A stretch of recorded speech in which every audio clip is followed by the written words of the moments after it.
নমস্কার বন্ধুরা, সবাইকে জানাই স্বাগতম। আমি রত্না ফ্রম রত্না কিচেন। আজকে বানাবো ফালুদা রেসিপি। এই গরমে ঠান্ডা ঠান্ডা ফালুদা রেসিপি খুবই খেতে ভালো লাগে। আপনারা একবার বানিয়ে দেখুন। চলুন দেখে নেওয়া যাক।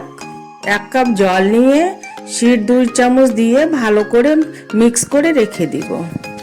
একটা প্যানের মধ্যে আধা লিটার দুধ নিয়ে নিলাম। এখন অনবরত 2-3 মিনিট দুধটাকে ভালো করে ফুটিয়ে নিব। একটু কমে আসলে আগে থেকে 1 কাপ দুধ রেখেছিলাম, কাস্টার্ড পাউডার 2 চামচ দিয়ে ভালো করে মিক্স করে নিব।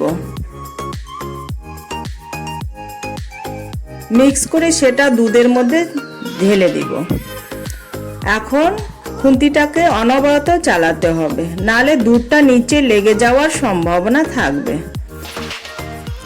দেখুন দুধের মধ্যে কত সুন্দর কালার এসছে। এখানে আমি 1 কাপ চিনি নিয়ে নিয়েছি। আপনারা আপনাদের পরিমাণ মতো চিনি নিয়ে নেবেন। এখানে ভালো করে ফুটিয়ে এখন দুধটাকে নামিয়ে ঢেলে নিব। 10 মিনিটের মধ্যে এটা রেখে দিব। ঠান্ডা হয়ে গেলে তখন এটা রেডি হয়ে যাবে সার্ভ করার জন্য। আগে থেকে আমি সাবুদানা বয়েল করে ছেনে রেখেছিলাম। শীতটা দেখুন কত সুন্দর ফুলে উঠেছে।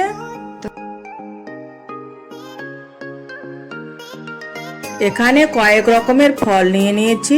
2 ধরনের আঙ্গুর, আনার, আপেল, সেগুলোকে ছোট করে কেটে নিয়েছি। এখন ফালুদা রেডি করে নিব। প্রথমে শীত ঢেলে দিব, তারপরে সাবুদানা ঢেলে দিব, তারপরে একে একে ফলগুলো কেটে রেখেছিলাম আগে থেকে সেগুলোকে ঢেলে দিব। 10 মিনিট হয়ে গেছে, দুধটাকে ফ্রিজ থেকে বের করে নিব। উপর থেকে দুধটাকে ঢেলে দিব। আপনারা যদি বেশি ঠান্ডা খেতে চান তাহলে এখানে কয়েকটা আইস কিউব ঢেলে দিবেন। গার্নিশের জন্য আনার ঢেলে দিব।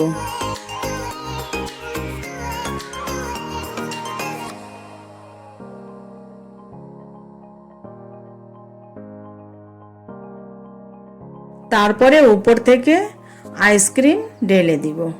আপনারা যে কোনো আইসক্রিম নিতে পারেন। এই গরমে ঠান্ডা ফালুদা খেতে খুবই ভালো লাগে বন্ধুরা, একবার হলেও বানিয়ে দেখুন। এতক্ষণ ভিডিওটাকে দেখার জন্য ধন্যবাদ। আরও এরকম নিত্য নতুন ভিডিও দেখার জন্য অনুরোধ রইল। চ্যানেলটাকে ভালো লাগলে লাইক এবং সাবস্ক্রাইব করুন।